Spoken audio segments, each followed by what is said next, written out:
कहानी की शुरुआत में हम जंगल के बीच पहाड़ के ऊपर एक घर देखते हैं जहां विलियम नाम का एक आदमी अकेला रहता है। अपनी रिसर्च के लिए विलियम कई महीनों से इस सुनसान जंगल में रह रहा था, लेकिन एक दिन उसे एक सांप काट लेता है जिससे वह घबरा जाता है कि कहीं जहर उसके शरीर में ना फैल जाए। इसी घबराहट में उसका फोन भी पहाड़ से नीचे गिर जाता है, यानी अब वह किसी को मदद के लिए बुला नहीं सका। इसीलिए वह खुद ही अपना हाथ काटकर जहर निकालने की कोशिश करता है और जल्दी से घर आकर बहुत सारा पानी पी लेता है। कुछ देर बाद विलियम बेहोश हो जाता है। जब उसे होश आता है तो उसे बार बार हेल्यूसिनेशन होने लगते हैं, क्योंकि सांप के जहर का कुछ असर अभी भी बाकी था। इसी तरह वह एक आध दिन तक पड़ा रहता है। एक दिन वह बाहर से हेलीकॉप्टर की आवाज सुनता है और उसकी दरवाजे पर कुछ साइंटिस्ट उसे अपने साथ ले जाने आए होते हैं। शायद बाहर की दुनिया में कोई इमरजेंसी आ गई, लेकिन अंदर विलियम कोई आवाज नहीं कर पाता और साइंटिस्ट यह सोचकर चले जाते हैं कि अंदर कोई नहीं है। कुछ दिनों बाद आखिरकार जहर का बचा खुचा असर भी विलियम के शरीर से निकल जाता है और वह खुद को हेल्दी महसूस करने लगता है। हालांकि हो सकता है कि उसके शरीर में अब भी थोड़ा जहर बाकी हो। फिर भी वह अपनी गाड़ी स्टार्ट करता है और वापस शहर की तरफ निकल पड़ता है। लेकिन जब वह शहर पहुंचता है तो पूरी तरह हैरान रह जाता है। वह देखता है कि शहर पूरी तरह बदल चुका है। किसी भी सड़क पर एक भी इंसान जिंदा नहीं। पूरी दुनिया का सामान बिखरा पड़ा था। देखकर लगता है कि यहाँ कोई बहुत बड़ा हादसा हुआ था। लेकिन डरावनी बात यह थी कि सड़कों पर हजारों गाड़ियां बंद पड़ी थीं और उन गाड़ियों के अंदर मौजूद सारे लोग मरे हुए थे। तभी उसकी नजर रोड साइन पर पड़ती है। असल में कुछ दिन पहले पूरी दुनिया में एक बहुत भयानक वायरस फैल गया था, जो बहुत तेजी से फैलने की वजह से धरती पर मौजूद लगभग सभी इंसानों को इन्फेक्टेड कर मार चुका था। इसलिए अब ना कोई सरकार थी, ना कोई कानून या नियम कायदे। खैर, विलियम अपने घर पहुंचता है और देखता है कि उसके पेरेंट्स भी कुछ दिन पहले ही मर चुके हैं। विलियम कुछ देर हकीकत को स्वीकार करता है, फिर अपने घर के पास ही अपने माँ बाप के लिए कब्र खोता है। कुछ दिन बीत जाते हैं और विलियम समझ जाता है कि इस शहर में उसके अलावा कोई और जिंदा नहीं है। लेकिन उसे उम्मीद थी कि उसके अलावा भी कहीं ना कहीं कुछ लोग जिंदा होंगे जो उस वायरस से इम्यून रह गए होंगे। सेफ्टी के लिए विलियम अपने साथ एक बंदूक और कुछ सप्लाई लेकर लास वेगास की तरफ निकल पड़ता है। रास्ते में जो ब्रिज शहर आने जाने का जरिया था वह भी ब्लॉक था। इसीलिए विलियम को बहुत लंबा सफर तय करके दूसरे रास्ते से लास वेगास पहुंचना पड़ता है। लेकिन यह शहर भी खाली पड़ा था। यहाँ कोई नहीं था। बड़े बड़े होटल और कैसीनो बिल्कुल सूने थे। आखिरकार विलियम थककर एक फेमस होटल में रहना शुरू कर देता है। अब क्योंकि यहाँ उसके लिए सब कुछ फ्री था, इसलिए वह महंगी महंगी वाइन पीने लगा है। लेकिन अगले दिन रात को उसके पास दो सर्वाइवर आते हैं, मिल्टन और एन, जो विलियम की तरह उस वायरस से इन्फेक्टेड नहीं हुए थे। वे बताते हैं कि पिछले कुछ दिनों से वे भी ऐसे ही महंगे होटलों में रह रहे हैं। मिल्टन उसे आखिरी टीवी ब्रॉडकास्ट दिखाता है जिसमें बताया गया था कि साइंटिस्ट इस नए वायरस का कोई एंटीडोट नहीं बना पाए। इसके बाद अलग अलग देशों में गृह युद्ध शुरू हो गए। लोग दवाइयों के लिए एक दूसरे को मारने लगे और कुछ ही दिनों में दुनिया के सारे इंसान या तो वायरस से मर गए या फिर खून खराबे में। साथ ही विलियम को पता चलता है कि वायरस आने के बाद मिल्टन और एन आज पहली बार किसी जिंदा इंसान को देख रहे हैं, यानी अब धरती पर जिंदा बचे लोगों की संख्या बहुत ही कम है। वह यह भी जानता है कि इतने दिनों अकेले रहने की वजह से मिल्टन और एन की मानसिक हालत खराब हो चुकी है। एन यहाँ रिवील करती है कि उसने वीडियो कॉल पर अपने पति और बच्चे को मरते हुए देखा था, जिसकी वजह से उसकी जीने की उम्मीद ही खत्म हो गई है। अब विलियम कुछ दिनों तक उनके साथ उसी महंगे होटल में रहने लगता है। इतने महंगे और ब्रांडेड कपड़े फ्री में पड़े होने के बावजूद विलियम को अब कुछ भी अच्छा नहीं लगा। ऐसा लगता है जैसे ब्रांड की कीमत भी इंसानों के साथ ही खत्म हो गई हो। मिल्टन बताता है कि वह एक बड़ा बिजनेसमैन था, उसने बहुत कुछ कमाया था, लेकिन अब ना उसके पास उसकी शोहरत है और ना ही उसका फैमिली। मिल्टन अपने साथ एक गन रखता है ताकि उसकी मदद से वे तीनों अपनी जिंदगी खत्म कर सकें। यह सुनते ही विलियम घबराकर बाहर चला आता है, क्योंकि वह अभी भी जीना चाहता था। तभी उसे पीछे से गोली चलने की आवाज सुनाई देती है, यानी मिल्टन और एन ने खुद को खत्म कर लिया था और इस तरह विलियम फिर से बिल्कुल अकेला रह जाता है। विलियम को लगने लगता है कि अब पूरी दुनिया में वही अकेला इंसान बचा है। वह गाड़ी बहुत तेज चलाकर शहर से बाहर निकल जाता है। रास्ते में उसे एक कुत्ता दिखाई देता है जिसे वह अपना साथी बनाकर अपने साथ रख लेता है और उसका नाम लकी रख देता है। इसके बाद वह लाइब्रेरी जाकर कुछ सर्वाइवल बुक्स ले आता है और अपने पुराने घर लौट आता है, जहां अब वह लकी के साथ रहने लगा है। आसपास के स्टोर्स में जितना भी खाना बचा था उससे वे काफी समय तक चल सकते थे और आगे चलकर वे खेती करके भी खा सकते थे। समय बीतते बीतते 1 साल गुजर जाता है। विलियम और लकी की अच्छी बॉन्डिंग हो जाती है, लेकिन इंसानों के बिना विलियम बहुत बोर होने लगता है। टाइम पास करने के लिए कभी वह जॉगिंग करता है, कभी तैरने चला जाता है। एक समय तो वह अपनी गाड़ी को एक ही जगह पर गोल गोल घुमाता रहता है, लेकिन उसकी यह बोरिंग जिंदगी एक दिन बदल जाती है जब लकी दूर एक घर की तरफ देखकर जोर जोर से भौंकने लगता है। विलियम देखता है कि उस घर से धुआं निकल रहा है, तो वह तुरंत गाड़ी लेकर उस जगह की तरफ पहुंचता है। वहां की छत पर एक लड़की बंदूक लेकर उसे डरा देती है। उस लड़की का नाम एमा था, वह भी एक सर्वाइवर थी। विलियम उसे अपने बारे में सब कुछ बताता है, जिससे एमा को यकीन हो जाता है कि विलियम से उसे कोई खतरा नहीं है। उनकी बातचीत से पता चलता है कि दोनों ने ही 1 साल से कोई जिंदा इंसान नहीं देखा था। विलियम के साथ जो कुछ भी हुआ था वह सब वह एमा को बता देता है, और एमा भी अपनी सर्वाइवल स्टोरी शेयर करती है कि वह कल ही यहां आई है और उसे लग रहा था कि इस इलाके में कोई जिंदा इंसान नहीं है। कुछ देर बात करने के बाद विलियम उससे विदा लेने लगता है, लेकिन एमा कहती है, अरे आज रात यहीं रुक जाओ, कितने दिनों बाद कोई जिंदा इंसान मिला है। विलियम भी मान जाता है। फिर विलियम एमा को अपने घर ले आता है। अकेले रहने की वजह से उसने घर का कुछ भी ठीक से ख्याल नहीं रखा था, सब कुछ उल्टा पुल्टा पड़ा था। तो वे दोनों मिलकर घर को दोबारा ठीक करना शुरू करते हैं। पास ही खाने की दुकान थी, तो वे वहां जाकर खाने पीने का सामान ले आते हैं। अचानक इस मुलाकात से दोनों के अंदर फिर से जिंदा रहने की उम्मीद जाग जाती है। अब वे साथ में सोकर उठते हैं और रोजमर्रा के अलग अलग काम करते हैं। वे अपने अपने शौक बना लेते हैं ताकि बोर ना हो। उधर इंसानों के खत्म हो जाने की वजह से हिंसक जानवर अब शहर तक आने लगे थे। समय के साथ विलियम अपने घर पर सोलर पैनल लगा देता है ताकि उनका घर पूरी तरह से रेडी हो जाए। कुछ ही दिनों बाद एमा प्रेग्नेंट हो जाती है। वह बहुत खुश थी, लेकिन विलियम परेशान था। वह सोच रहा था कि क्या इस पोस्ट एपोकैलिप्टिक दुनिया में बच्चे को लाना सही होगा या नहीं। ऊपर से डिलीवरी कैसे होगी, यह भी एक बड़ी चिंता थी। इसीलिए विलियम लाइब्रेरी जाकर बेबी डिलीवरी से जुड़ी किताबें पढ़ने लगा है। समय के साथ उनका घर हर तरह से सेफ हो जाता है। घर में सोलर पैनल लग चुके थे, इसीलिए अब वे फ्रिज में खाना स्टोर कर सकते थे। साथ ही वे कई मुर्गियां और कुछ गायें पालना शुरू कर देते हैं, जिनसे उन्हें अंडे और दूध मिलने लगा है। उनके पास ही एक बड़ा हरा भरा गार्डन था। इंसानों के खत्म होने के बाद हवा भी अब साफ और शुद्ध हो चुकी थी, लेकिन समय के साथ उन्हें एक बड़ी प्रॉब्लम का सामना करना पड़ता है। दरअसल उनके आसपास के इलाके में चूहों की संख्या लगातार बढ़ती जा रही थी, और अब तो वे उनके घर की तरफ आने लगे थे। इसीलिए वे घर के आसपास का कचरा जलाने लगते हैं ताकि चूहे पास ना आए। लेकिन जब यह आइडिया काम नहीं करता, तो वे अपने पूरे घर को सील कर देते हैं। एक रात एमा कहती है कि वे जल्द ही चूहों की कोई ना कोई सॉल्यूशन निकाल लेंगे, और फिलहाल वह अपने आने वाले बच्चे को लेकर खुश है। अगले कुछ हफ्तों में विलियम दूर दूर से कुछ बिल्लियां लेकर आता है, जिससे उनके शहर में चूहों की संख्या कम होने लगती है। और आखिरकार वह दिन आ ही जाता है जब एमा की डिलीवरी होती है। वे दोनों इस दिन के लिए बहुत तैयारी कर चुके थे, इसलिए विलियम की मदद से आखिरकार एक हेल्दी बेबी गर्ल पैदा होती है। इसके बाद वे शहर में जाकर अपना एड्रेस पेंट कर देते हैं, ताकि अगर कोई और बचे हुए लोग कभी इस शहर में आए तो वह एड्रेस देखकर विलियम के घर तक पहुंच सके।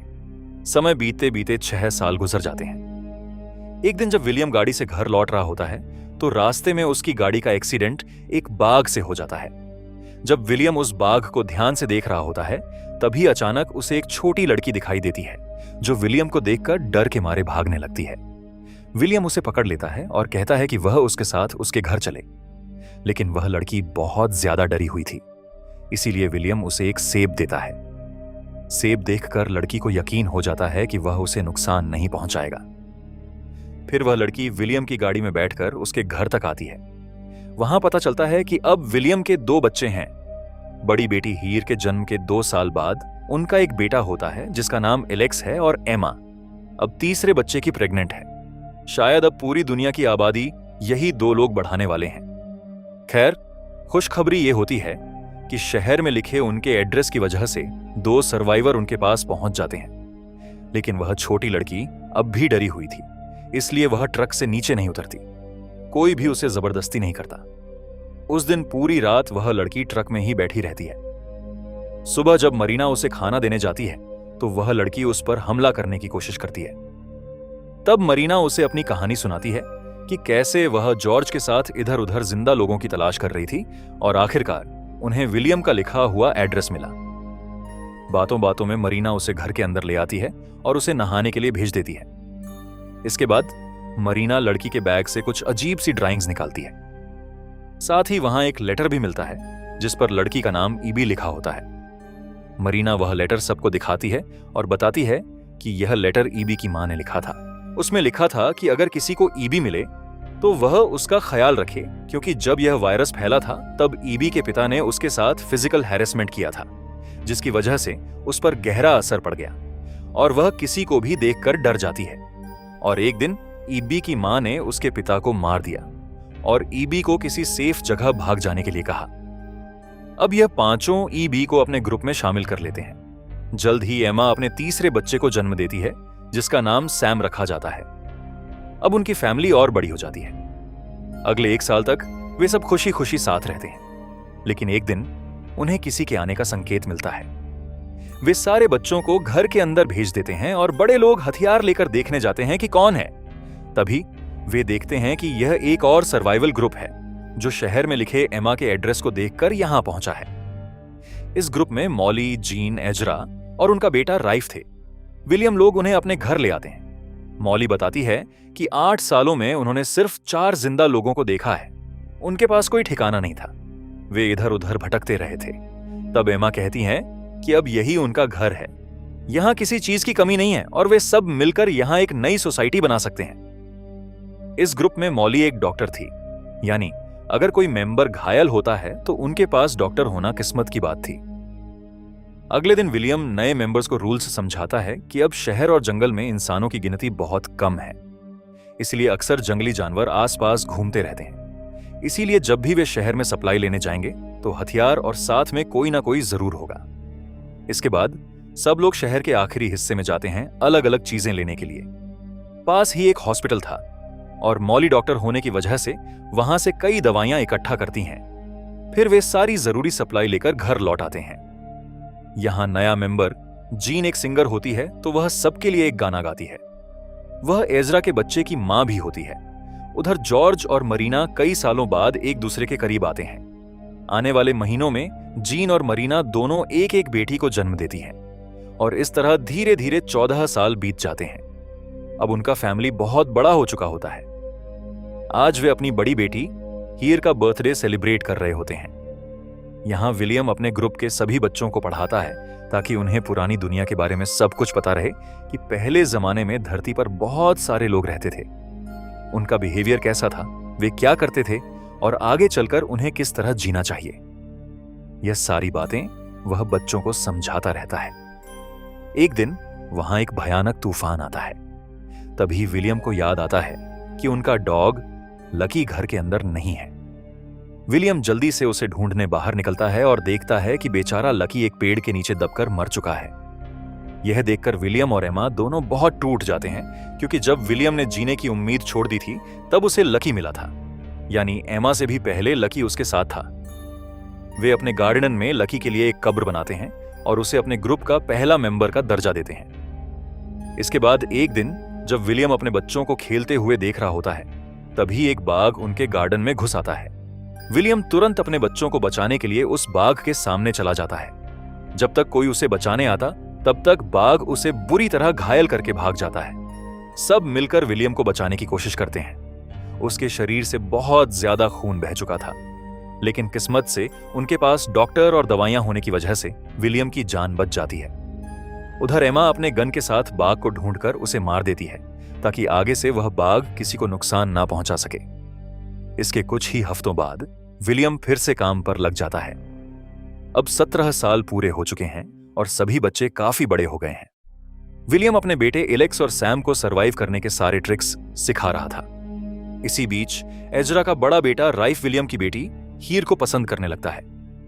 वे हमेशा साथ रहते हैं। अब वे अपने फैमिली को बताते हैं कि वे अकेले बाहर दुनिया में घूमने निकलने का फैसला कर चुके हैं। सब जानते थे कि आबादी बढ़ाने की जिम्मेदारी उन्हीं पर है, इसीलिए इसमें किसी को कोई आपत्ति नहीं होती। फिर वे दोनों को हथियार और खाना पानी देकर विदा करते हैं। कुछ दिनों बाद उनके पास पानी की कमी होने लगी है।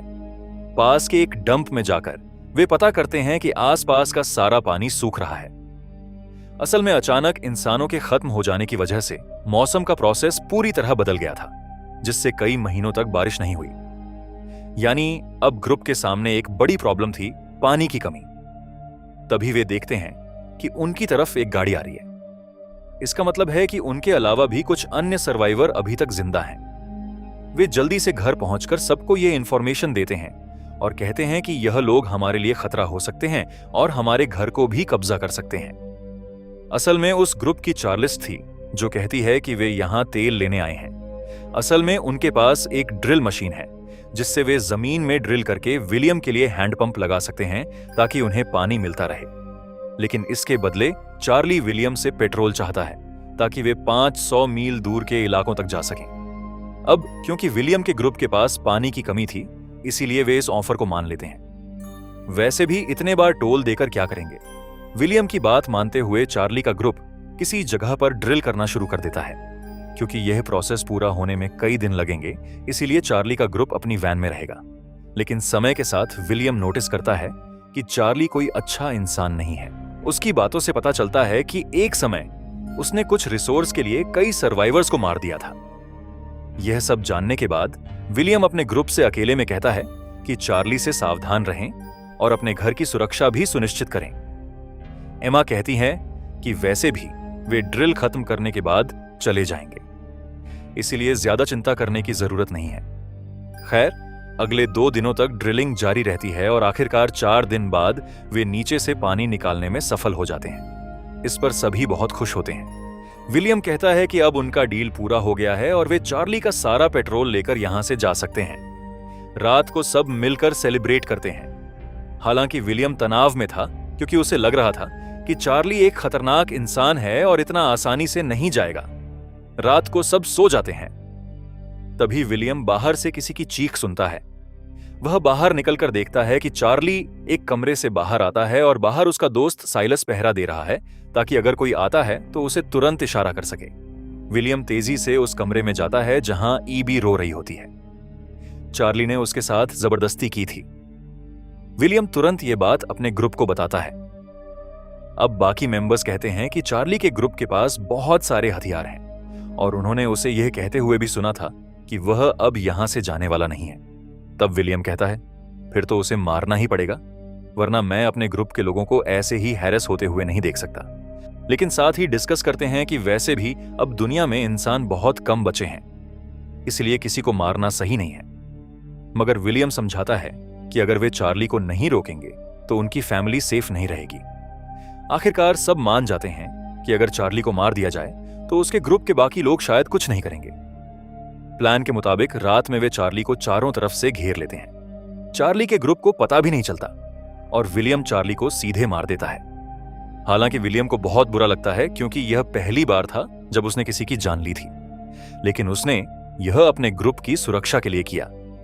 अगली सुबह विलियम का ग्रुप चार्ली के ग्रुप को बता देता है कि वे बदला लेने के बारे में ना सोचें। अगर वे चाहे तो यहीं रह सकते हैं, लेकिन उन्हें सबके साथ मिलकर काम करना होगा और अगर वे जाना चाहते हैं तो अभी हमेशा के लिए जा सकते हैं। चार्ली के ग्रुप के ज्यादातर लोग यहीं रहने का फैसला करते हैं, लेकिन चार्ली का बेस्ट फ्रेंड साइलस बहुत गुस्से में होता है। उसे विलियम से नफरत हो जाती है क्योंकि उसकी नजर में उन्होंने उसके दोस्त चार्ली को अचानक हमला करके मार दिया था। उसे डर था कि कहीं वह दोबारा किसी पर हमला ना कर दे। चार्ली के साथी बताते हैं कि वह पहले से ही जानते थे कि चार्ली बुरा इंसान था। वह लीडर होने का गलत फायदा उठाता था। इसके अलावा वह अपने ही ग्रुप की औरतों के साथ भी ऐसा ही करता था। इसलिए अब वे खुश थे कि वह मर चुका है। साइलस ही अकेला था जो चार्ली की मौत पर दुखी था, इसलिए विलियम उसे ग्रुप से बाहर निकाल देता है। थोड़ी देर बाद साइलस वापस आने की कोशिश करता है क्योंकि उसका पूरा ग्रुप तो यहीं रह गया था और वह बाहर अकेला कैसे सरवाइव करता। लेकिन विलियम उसे अंदर आने नहीं देता क्योंकि साइलस चार्ली के गलत कामों में उसका साथ देता था। सज्जा के तौर पर उसे हमेशा के लिए वहां से निकाल दिया जाता है। समय और आगे बढ़ता है और अब पूरे 20 साल बीत चुके होते हैं। इंसानों के बिना पूरी धरती पूरी तरह बदल चुकी थी। विलियम के ग्रुप के सारे बच्चे मिलकर एक प्लेन बनाने पर काम करने लगते हैं। विलियम का बेटा कहता है कि कुछ समय में वे इस प्लेन को पूरी तरह परफेक्ट कर देंगे, जिससे वे पहाड़ से आसानी से नीचे आ जा सकेंगे। लेकिन कुछ समय बाद देखा जाता है कि उनके ग्रुप के मेंबर्स एक एक करके बीमार पड़ने लगते हैं। जल्दी ही उन्हें एहसास होता है कि आधे से ज्यादा लोग फिर से वायरस से इन्फेक्टेड हो चुके हैं और उनमें वही सिम्पैटम्स दिख रहे थे जो 20 साल पहले उस वायरस में थे। डॉक्टर मॉली बताती है कि हालांकि वे पहले वाले वायरस से इम्यून हो चुके थे, लेकिन समय के साथ वह वायरस और इवॉल्व हो गया है। हालांकि इस नए वायरस का असर इतना पावरफुल नहीं है और वे जल्दी ही इसका कोई ना कोई इलाज निकाल लेंगे। जो मेंबर्स अभी ठीक थे वे बीमार लोगों की देखभाल करने लगते हैं। यहां विलियम के बेटे सैम की हालत सबसे ज्यादा खराब थी, जिससे सब बहुत टेंशन में थे। इसी बीच एक दिन अचानक उनकी बेटी ही अकेले घर लौट आती है, जो राइफ के साथ बाहर गई थी। हियर अपने सफर की घटनाएं बताती रहती हैं। वह कहती है कि उसने गाड़ी लेकर शहर के अंदर और बहुत दूर दूर तक का सफर किया। वे रोज नए नए जगहों पर जाकर जिंदा लोगों की तलाश कर रहे थे, लेकिन हर घर हर शहर में उन्हें कोई नहीं मिला। वे कोशिश कर रहे थे कि कहीं कोई जिंदा इंसान मिल जाए। लेकिन एक दिन जब वे किसी पहाड़ पर कैंपिंग कर रहे थे, तभी उन्होंने एक आदमी को देखा। वे उसका पीछा करने लगे, लेकिन तब तक वह आदमी वहां से निकल चुका था। कुछ समय बाद वही आदमी पीछे से आता है और राइफ पर चाकू रख देता है और हमें पता चलता है कि वह कोई और नहीं बल्कि साइलस था, वही चार्ली का बेस्ट फ्रेंड जिसे विलियम ने पहले बाहर निकाल दिया था। बदले की भावना में साइलस राइफ को मार देता है और हियर भी उसकी मदद करती है। हियर राइफ के पास पहुंचती है, लेकिन तब तक बहुत देर हो चुकी थी। तुरंत इलाज ना मिलने की वजह से राइफ वहीं मर जाता है। उन्हें तीर के पास दफन किया जाता है। इसके बाद हीर घर लौटती है। रास्ते में गाड़ी का तेल खत्म होने की वजह से उसे बाकी का रास्ता पैदल ही तय करना पड़ता है। यहीं से हीर को पता चलता है कि उनके अधिकांश ग्रुप के मेंबर्स फिर से उसी वायरस से इन्फेक्टेड हो गए हैं। हालांकि यह वेरिएंट पहले जितना पावरफुल नहीं था। डॉक्टर मॉली उनके इलाज के लिए सैम का बुखार कम करने हेतु उसे ठंडे पानी में डुबोती है। कुछ ही समय बाद डॉक्टर मॉली द्वारा दी गई दवाइयां लेने से सभी फिर से स्वस्थ हो जाते हैं, लेकिन यह दवा सैम पर असर नहीं करती।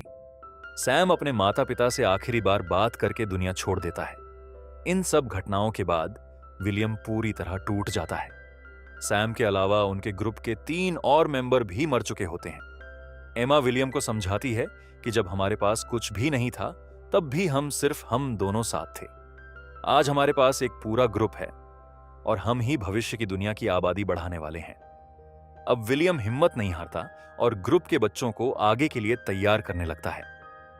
एक दिन वह पहाड़ की चोटी पर जाकर सूर्योदय देखता है और उसे एहसास होता है कि 20 साल में दुनिया कितनी बदल चुकी है। वह लौटकर बच्चों को एक स्पीच देता है कि अब तक वे गलत रास्ते पर चल रहे थे। वे पुरानी दुनिया जैसा बनना चाहते थे, लेकिन अब दुनिया पहले जैसी नहीं रही। इसलिए अब से उन्हें प्रकृति के हिसाब से जीना सीखना होगा। प्रकृति ही उन्हें सिखाएगी कि इस नई दुनिया और नए मौसम में कैसे रहना है। इसके बाद वे रेडियो को फिर से चालू करते हैं ताकि आपस में कम्युनिकेशन कर सकें। वे एक नई सोसाइटी बनाते हैं, सोशल इवेंट्स रखते हैं ताकि बच्चे समझ सकें कि इंसान एक सोशल जीव होता है। वे आसपास के शहरों को अपने हिसाब से रेनोवेट करते हैं। धीरे धीरे इस नई दुनिया में 50 साल बीत जाते हैं। बूढ़ा विलियम अपने पोते से कहता है कि यह नई मानव सभ्यता उन्हीं की नस्ल से निकली है और अब इसे आगे बढ़ाने की जिम्मेदारी उसी की है। और यहीं इस मूवी का अंत हो जाता है।